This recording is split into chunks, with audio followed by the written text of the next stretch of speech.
Hi, I'm Rebekah Lowell, the author and illustrator of the middle grade novel in verse, The Road to After, published by Nancy Paulson Books, Penguin Random House. It's a story of healing and recovery from domestic abuse, and I hope you enjoy.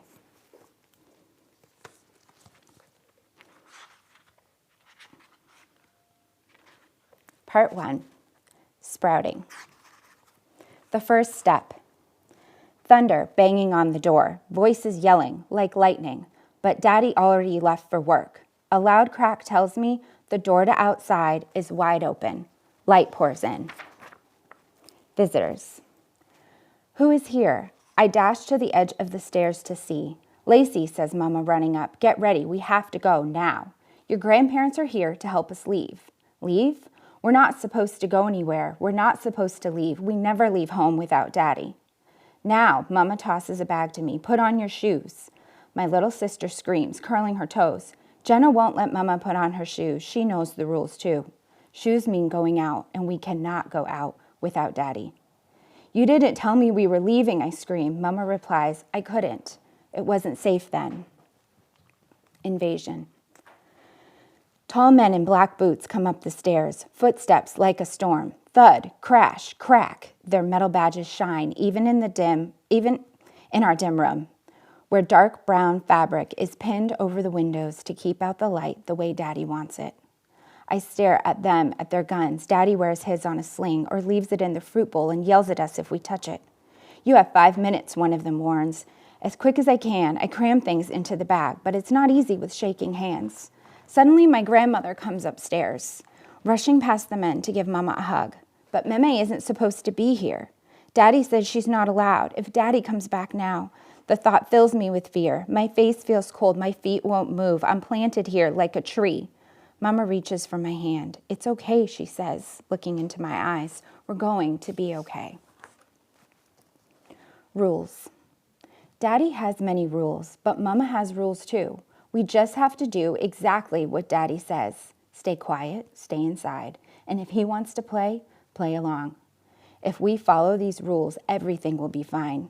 Leaving breaks Mama's most important rule about how to stay safe. Mama changed the rules and didn't tell me. Saving some things. Stick them onto what you want to bring, Meme says, handing us each a small stack of bright pink paper squares. I mark the framed pictures of our baby feet, Jenna's blanket and blocks, my little deer I named Diamond, my drawings, Mama's paintings, boxes stacked in a corner. Then I remember my nature journal, and I find it tucked under my mattress where I hid it from Daddy. Instead of tagging it, I place it in my bag. But where's Mac? I look around the room for our dog. Mac, I call out over and over again. Now, there's no time for that. We have to get you out before he comes back, the tall men roar, as loud as Daddy. I cover my ears with my hands. Other men rush by, taking up boxes and boxes. Daddy's long guns, Daddy's short guns. They are even dropping boxes out the windows that Daddy always kept closed. Where are they taking everything and us? Let's go now. Their voices boom over Jenna's crying. Even though my head is spinning, somehow I make it downstairs without falling. Pepe meets me at the bottom. Okay, let's go, kiddo, he says. Muddy boots have stomped all over the thunderstorm drawings that I was making with Jenna on the kitchen floor this morning. Our drawings stomped over. Leaving. Mac, our dog appears out of nowhere. He runs to me, shaking, tail tucked in, and I stick a pink paper square on him. Daddy says Mac is his, but Daddy is mean to him. Mac whimpers while I rub his soft head. Don't worry, bud, you're coming with me. We walk toward the open door together. The bright sunlight hurts my eyes, making it hard to see. I hold on to Mac with one hand and Mama with the other as we step outside down the broken steps that Daddy never fixed. Our feet slop across the mud in our yard. That means it's springtime in Maine. The driveway is full of muddy tire tracks. Daddy will notice that. He's going to be so mad that people were here while he was gone. And every once in a while there's an illustration, so I'll show you as they show up. In the driveway, Pepe opens his car door for me. White teddy bears are on the seats. What about Jenna's car seat, I ask. She has a new car seat, he says. Daddy's going to be so mad, I say. It's okay, Mama says as she buckles Jenna in. Don't worry about what Daddy will think. But what Daddy thinks is what we always worry about. I take a step into the car and turn to help Mac up, but a man outside the car puts his hand through Mac's collar, holding him back. He can't go with you now, he says, pulling Mac away. We have to get you to safety first. No, I scream as he shuts the car door. Mac, my heart twists. Mama, I plead, looking at her. Her eyes fill, but she says nothing, wrapping her arm around me. I stare through the window at Mac. He's trying to wiggle away. We drive off with white teddy bears on our laps onto a road we've never been on without Daddy. Hearts. My sister's bear holds a red heart in its paws. My bear's heart is hot pink. Both hearts have the word love written on them in soft lace trim. Love. Daddy doesn't allow us to use that word. He won't give us permission to love. But I secretly love Mac even without permission. I love Diamond too. Daddy doesn't think we should have dolls or stuffed animals like Diamond. When I was 5, he threatened to throw Diamond away. If you want to keep Diamond safe, Mama warned, keep her hidden when Daddy's home. Never let him see how much you love her. By following Mama's rules, I kept Diamond safe. I kept my nature journal safe. But how am I supposed to keep Mac safe? Is Mama breaking a rule to keep us safe? The police station. Meme and Pepe wait in the car. Jenna is in Mama's arms as we follow a man into a brick building, up some stairs and into a room with 2 bright lights. They close the door and it slams, making me flinch. Mama tries to put Jenna down, but she cries, so Mama has to pick her up again. There's a big whiteboard and some markers in the back of the room, and the man says we can draw. That reminds me of the drawings I made in my secret place in the bathroom closet. There I could close the door and draw. Birds, flowers, ladybugs, and the sun. Now I wonder if I'll ever see them again. I bring Jenna to the whiteboard with me. She scribbles at the bottom where she can reach. Then she shows me a heart she's drawn, like the ones on our new teddy bears. I make myself smile for her. Jenna doesn't talk. She's 4 years old and never has. I don't know if it's because she doesn't know how or doesn't want to. I wonder sometimes if she did talk, what would she say? Maybe it's easier to keep all the hurt in. I listen to them talking. The man sitting with Mama at the table says he's Trooper Potos. He takes out a small machine and sets it on the table, says he needs to ask Mama a few questions, and is it okay if he records? Mama nods. How long have you been unable to leave, he asks. 13 years, Mama says softly. Can you tell us about what occurred to make you decide to leave now after all this time, he asks. He said he had to fix their teeth, Mama says, then adds he bought a dental handpiece, a drill, and he intended to use it. Trooper Potos looks stunned. I had to protect them. Things were getting worse. Mama looks like she's going to cry when she adds, I couldn't let him. I look back and forth at them from where I stand at the whiteboard with Jenna. Things will be better now, Trooper Potos says, and I wonder what things will be better now if everything I know is gone. Trooper Potos leaves the room but quickly comes back to say that they just found Daddy and took him to jail. Off balance. Things were beginning to get worse. I remember something sharp and painful. Whack, Daddy hit me, and I was too stunned to move. Could only watch him lift his arm again, high in the air, ready to strike another time. Mama ran to stand between us. Stop, she pleaded. That's enough. Oh, yeah, says who?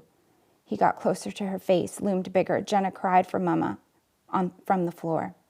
Daddy picked her up, and she screamed more. Mama reached for Jenna, helpless. Daddy snarled, don't think of challenging me. But then he passed Jenna into Mama's open arms. Why would I want this whiny baby anyway? Daddy walked away back to his chair, turned on the TV. I remember letting out the breath I didn't know I was holding, and after all this time, I still don't know what I did to make him that mad at me. Hurt. Now my daddy's in jail, and I just want to know why we couldn't have talked to him to get him to change. For me. We leave the police station and return to Meme and Pepe's house. When we arrive, Pepe hands me an envelope. My name is written on it in beautiful letters. We know your birthday was last week, Meme says, and that you couldn't have cards before, but we thought maybe now it's okay. I open it, and inside there's a card with a picture of cake with candles on it. Thank you, I say. I've never had a cake with candles on it before. I've never even had a birthday card before because we weren't allowed to have birthdays.